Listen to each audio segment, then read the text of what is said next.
Assalomu alaykum hurmatli kuzatuvchilar. Bugun sizlar bilan 3 noma'lumli tenglamalar sistemasini Gauss usulida ishlashni ko'rib chiqamiz. Gauss usuli o'zi nima?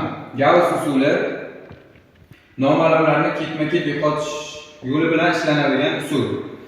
Ya'ni qanday? Birinchi tengligimizni yozib olamiz. X plus y plus 2z teng 13. Ana endi x ni yo'qotib yuboramiz ikkinchi tenglikdagi. X ni yo'qotishimiz uchun ayirib yuborsak x yo'q bo'ladi. Ana endi x 0 ga teng bo'lgandan keyin y dan 2y ni ayirib yuborsak minus y qoladi. 2z dan z ni ayirib yuborsak plus z qoladi. Barobar 13 dan 12 ni ayirsak 1 ga teng. Ana endi birinchi tenglik bilan ikkinchi tenglikdan x ni yo'qotamiz. X ni yo'qotishimiz uchun birinchi tenglikni 2 ga ko'paytirib yuboramiz har bitta hadini, so'ngra ayirib yuboramiz. 2 ni x ga ko'paytirib 2x dan ayirsak 0 ga teng. Buni yozmaymiz. 2 ni y ga ko'paytirsak 2y, y dan ayirsak plus y qoladi. 2 ni 2z ga ko'paytirsak 4 ta z, z dan ayiradigan bo'lsak plus 3z qoladi. Ana endi 2 ni 13 ga ko'paytirsak 26, 11 ni ayiradigan bo'lsak 15 barobar 15. Xo'p, ana endi tenglamalar sistemasi ozgincha qisqa ko'rinishga yetib keldi. Mana bu ikkita tenglikni olib y yoki z ni topishga harakat qilamiz. Minus y plus z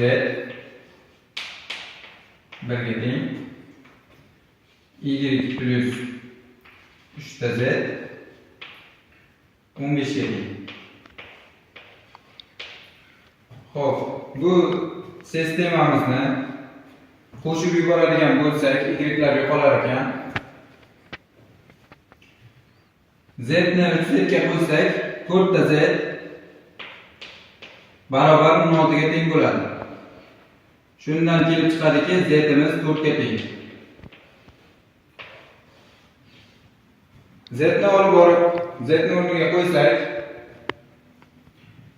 minus y plus 4 barobar 1 ga teng. Minus y barobar minus 3 ga, y teng 3 ga. Y imiz 3 natijaga chiqdi. Ana endi y va z larni birinchi tenglikka olib borib qo'yamiz va x ni topib olamiz. X plus y imiz 3 chiqqan, plus 2 ko'paygan z imiz 4 chiqqan edi, barobar 13 ga. Xo'p, bu 8, 3 ni qo'shsak 11, 11 ni bu yoqqa minus qilib o'tsak x imiz 2 ga teng ekan. X barobar 2.